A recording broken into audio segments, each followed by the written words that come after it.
Good morning students. मुलांनो, आज मला हे जाणून घ्यायचंय की तुम्हाला मोठं होऊन व्हायचंय काय. हा दर्शील? क्रिकेटर. Very good. काय होणार बाळा तू? मी डॉक्टर होणार. डॉक्टर व्हायचंय तुला. Very good. काय होणार बाळा तू?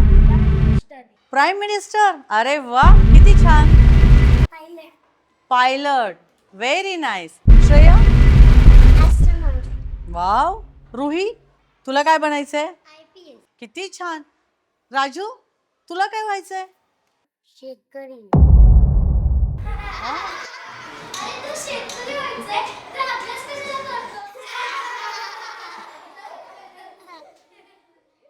राजू, सकाळी नाश्ता केला? काय खाल्लं? पोहे खाल्ले.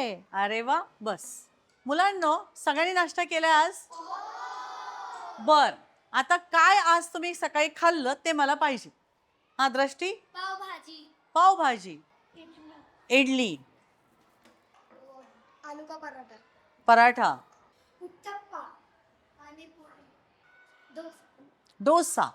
बर, आता तुम्ही डोसा खाल्ला, पराठा खाल्ला, पोहे खाल्ले, इडली खाल्ली, हे सगळं तयार मम्मीने केलं असेल किंवा हॉटेलमधून आणलं असेल. पण ते कसं तयार केलं, कशापासून केलं माहिती तुम्हाला? हे सगळं जे आहे ते कुठं मिळतं? दुकानामध्ये. पण दुकानात कुठून येतं माहितीये का तुम्हाला?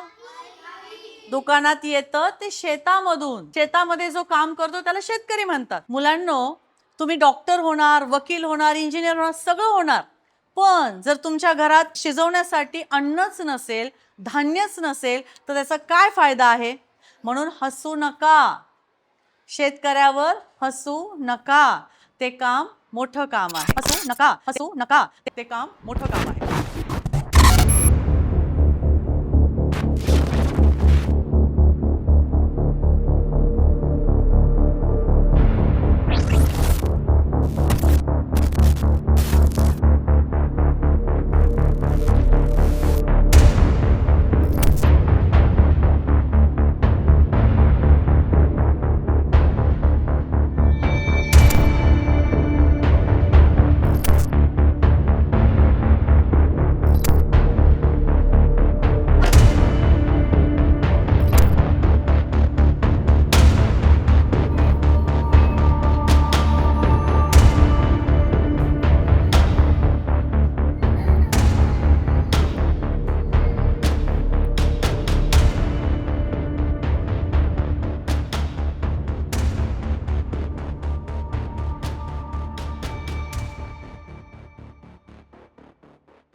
राजू बेटा, तुझं स्वप्न हे सगळ्यात मोठं स्वप्न आहे आणि तुझ्या स्वप्नाशिवाय बाकीच्यांची स्वप्न पूर्णच होऊ शकत नाहीत. त्यामुळं तू जे स्वप्न पाहिलं ते खूप चांगलं आहे आणि स्वप्न पूर्ण करण्याचा प्रयत्न कर.